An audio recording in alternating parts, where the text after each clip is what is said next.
நடிகராக இருப்பவர்தான் வெற்றி வசந்த்.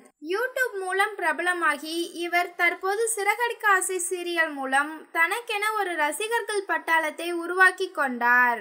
விஜய் தொலைக்காட்சியில் ஒளிபரப்பாகிய பொன்னி சீரியலில் கதாநாயகியாக நடித்த நடிகை வைஷ்ணவியை இந்த ஆண்டு தொடக்கத்தில் திருமணம் செய்து கொண்டார். இவர்களின் திருமணம் கோலாகலமாக நடைபெற்றது. இந்த நிலையில் திருமணமாகி 8 மாதங்களே ஆன நிலையில் வெற்றிக்கும் வைஷ்ணவிக்கும் விவாகரத்து என பல யூடியூப் சேனல்களில் அண்மை காலமாக வதந்தி பரவி வந்தது. இதனால் மிகுந்த வேதனை அடைந்த வெற்றி ஊடகம் ஒன்றுக்கு வழங்கிய பேட்டியில் இதற்கு பதில் அளித்துள்ளார். தன்னை பற்றி யாரும் உண்மையில் அறியாத நிலையில் யூடியூப் சேனல்கள் வருவாய்க்காக வதந்திகளை பரப்பி வருவதாக அவர் குறிப்பிட்டார். விஜய் சேதுபதிக்கு வில்லன், சொகுசு பங்களாவில் வாழ்க்கை, விவாகரத்து என பல பொய்யான தலைப்புகளை சுட்டிக்காட்டி இவை அனைத்தும் உண்மையற்றவை. அது அவர்களின் பார்வையாளர்களை அதிகரிப்பதற்காக மட்டுமே செய்யப்படுகின்றது என குறிப்பிட்டுள்ளார்.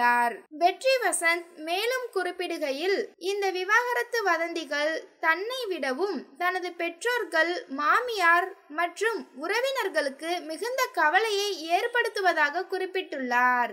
இருப்பினும் நடிகராக இருக்கும்போது இது போன்ற வதந்திகளையும் மக்களின் அன்பையும் ஒரே நேரத்தில் ஏற்றுக்கொள்ள வேண்டிய கட்டாயம் இருக்கின்றது என குறிப்பிட்டதுடன் தனது மனைவி இது போன்ற வதந்திகளை பார்த்து சிரித்து விடுவார் என்றும் அதனால் அது தன்னை அவ்வளவாக பாதிப்பது இல்லை என்றும் அவர் குறிப்பிட்டுள்ளார்.